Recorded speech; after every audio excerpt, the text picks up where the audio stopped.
Baik, kita mulai ya. Teman-teman semua, para awam media. Tadi kami ada 7 orang mantan hakim konstitusi ya.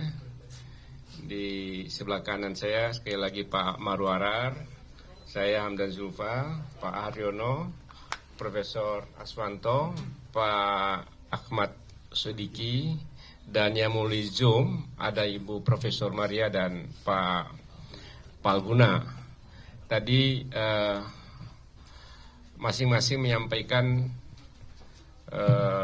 ungkapan perasaan ya, dan pandangannya terhadap apa yang sekarang terjadi di Mahkamah Konstitusi, khususnya tadi setelah mendengar keputusan yang dibacakan oleh Majelis Kehormatan Mahkamah Konstitusi. Kami para mantan hakim konstitusi dan juga ini mantan sekjen yang dari awal ikut mengawal dan membangun Mahkamah Konstitusi, Pak Janedri selama 12 tahun beliau. Bukan itu saja, selama di MPR beliau ikut dalam diskusi mengenai membidangi lahirnya Mahkamah Konstitusi. Termasuk Pak Haryono, saya ya, di MPR. Dan kami para mantan hakim konstitusi ini sangat berkepentingan untuk tetap menjaga harkat, martabat, dan kepercayaan masyarakat terhadap Mahkamah Konstitusi. Ya, karena Mahkamah Konstitusi ini adalah sebuah lembaga negara, lembaga peradilan yang sangat penting, ya, yang dilahirkan oleh reformasi dalam mengawal kehidupan demokrasi dan konstitusi di Indonesia. Putusannya final dan mengikat. Jadi luar biasa.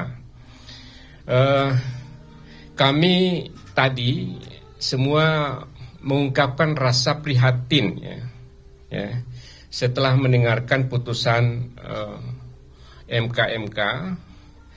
Ternyata banyak sekali hal-hal yang seharusnya tidak boleh terjadi pada hakim dan Mahkamah Konstitusi.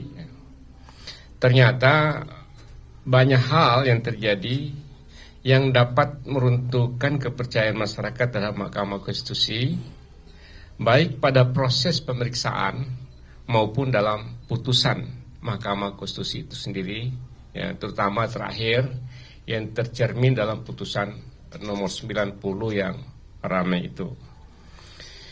Walaupun ya, putusan Mahkamah Konstitusi itu belum sepenuhnya memenuhi harapan masyarakat atau harapan semua pihak, ya, kami dapat memahami putusan yang dikeluarkan oleh MK ya, yang memberikan teguran kepada seluruh hakim konstitusi, kemudian teguran tertulis juga pada satu orang hakim konstitusi, dan pemberhentian dari jabatan ketua Mahkamah Konstitusi tentu kepada Pak Anwar Usman, serta memberikan rekomendasi, banyak sekali rekomendasi untuk memperbaiki kinerja Mahkamah Konstitusi. Kami berharap mudah-mudahan putusan MK dan rekomendasi-rekomendasi yang diberikan dapat dijalankan sebaik-baiknya oleh Mahkamah Konstitusi untuk menjaga, untuk mengembalikan marwah, martabat, serta kepercayaan masyarakat terhadap Mahkamah Konstitusi, terlebih lagi dalam menghadapi persisian hasil pemilu yang akan datang, yang pasti akan terjadi. Setiap agenda 5 tahunan pasti persisian hasil pemilu itu masalah yang sangat krusial yang harus diputuskan terakhir oleh Mahkamah Konstitusi. Kami juga semua para mantan hakim konstitusi sangat mengharapkan semua pihak dapat menghormati putusan yang tadi telah dijatuhkan oleh Mahkamah Konstitusi, oleh MK, oleh Majelis Kehormatan Mahkamah Konstitusi. Saya kira itulah tadi yang kami bicarakan dan kami simpulkan yang bisa kami sampaikan pada masyarakatnya melalui teman-teman media. Terima kasih. Kalau ada pertanyaan mungkin satu dua. Pak, tanya Pak. Ya. Pak, ini kan sudah diputuskan dari Harian Kompas, Pak. Pengen bertanya, Pak, kan sudah dibacakan putusannya oleh MK gitu kan, bahwa ada rekomendasi untuk diberhentikan gitu. Nah, dalam pandangan mantan hakim MK sendiri ini, apakah Pak Usman harus mundur atau seperti apa sebaiknya? Iya, itu sangat tergantung pada yang bersangkutan. Kalau dulu ada pernah kejadian seorang hakim yang dikenai teguran, ya, Pak Arsyad Sanusi, dikenai teguran oleh Majelis Kehormatan dan beliau langsung mundur. Karena itu ini berpulang pada masing-masing hakim itu sendiri, ya. Jadi kan masalah juga karena semua kena teguran, kalau mundur semua jadi masalah. Jadi gitu, ya. Pak izin, mungkin bisa dijelaskan sedikit kenapa tidak dikatakan berhenti dari jabatan gitu, ya toh? Karena memang kewenangan. Boleh pakai mic, Pak, maaf. Nah, Ya. sip. Kasih, Pak. Mungkin pertanyaannya itu lebih kepada arah sana, kenapa tidak diberhentikan dari jabatan saja? Karena ada kewenangan itu. Tetapi ini adalah sesuatu apa yang dikatakan upaya maksimal yang tidak menghambat nanti. Karena sorry to say ya, Pak Anwar iparnya presiden, yang mengeluarkan putusan pemberhentian nanti adalah presiden kan. Oleh karena itu barangkali ini akan efektif. Kalau di kultur di mana ada shame culture, tidak usah saya terjemahkan shame culture ya. Semua orang akan mundur kalau keadaan seperti ini.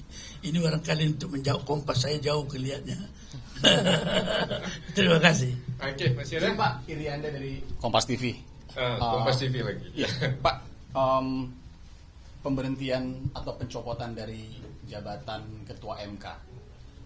Nextnya berarti kalau mundur kan tadi kembali lagi ya. Apakah kemudian secara etik ada shame culture tadi kepada yang bersangkutan atau tidak? Tapi nextnya akan seperti apa bila nanti ada pengujian materi yang misalkan serupa gitu.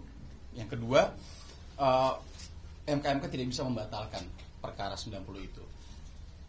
Tapi kan legitimasi pengabulan permohonan perkara 90 ini jadi dipertanyakan masyarakat. Apa yang sebaiknya dilakukan masyarakat, kemudian bagaimana kita harus melihatnya? Iya. Jadi tentu yang apa tadi pertanyaannya?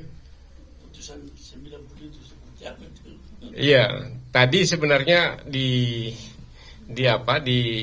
putusan MK itu clear bahwa putusan MK tadi clear bahwa hakim ya yang memiliki konflik kepentingan untuk perkara-perkara yang berkaitan dengan Pilpres, terutama kalau ada pengujian lagi. Tadi juga disebutkan ada pengujian perkara nomor 41 yang 141 yang sudah masuk.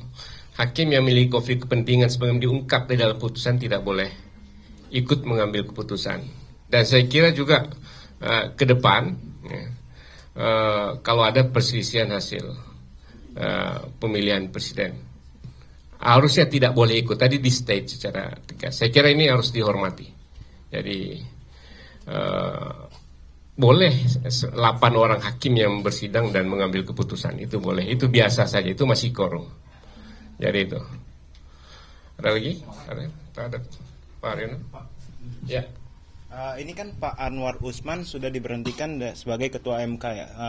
Mungkin dari pandangan Bapak sebagai mantan hakim MK, ada kandidat siapa pengganti Pak Anwar Usman nantinya?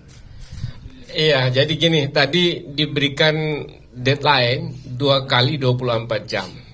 Harapan kami semua, tadi juga kami diskusikan, seluruh hakim konstitusi dengan kebersamaan dan kompak, ya.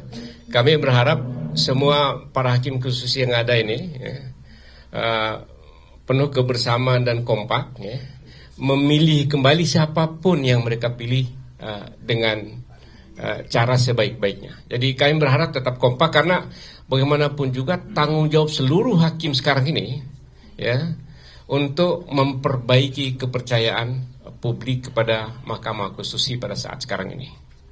Jadi itulah harapan kami. Jadi, dalam waktu 2 hari ini kami berharap betul bahwa proses pemilihan dilakukan dengan sebaik-baiknya, tentu dengan penuh kebersamaan, hilangkan mungkin ada perbedaan yang ada. Ini proses biasa, ini penggantian pemilihan ketua MK selama ini berjalan biasa saja, dan habis pemilihan itu kompak, dan itu harapan kami. Jadi agar semua kepercayaan publik pada MK dengan kebersamaan dari para hakim dan juga seluruh jajaran di MK dapat bekerja sama dengan sebaik-baiknya dalam membangun kembali cipta dan martabat MK pada saat sekarang ini.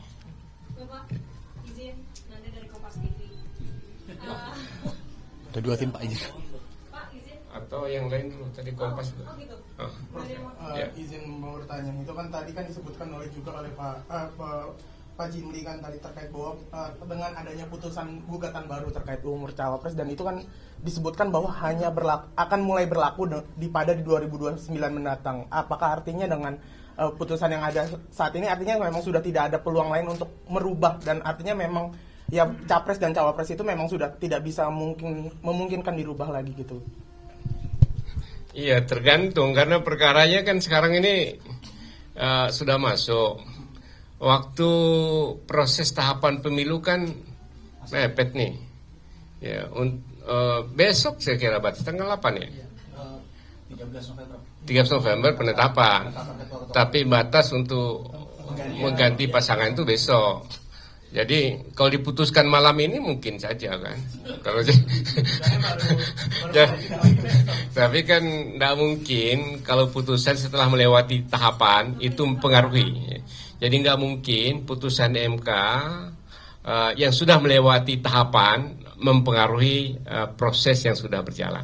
Tidak boleh berlaku surut. Jadi apapun putusannya kita juga nggak tahu. Mungkin juga tetap atau mungkin juga berubah. Mungkin ditolak, mungkin juga dikabulkan, kita tidak tahu. Tapi ingin kami katakan bahwa putusan itu tidak berlaku surut. Jadi proses yang sudah berjalan tentu tidak terganggu secara formal hukum. Pikir itu masalah legitimasi, masalah apa lain lagi lah. Tapi formal hukum itu tetap berlaku ya. Oke ya, cukup ya. Terima kasih.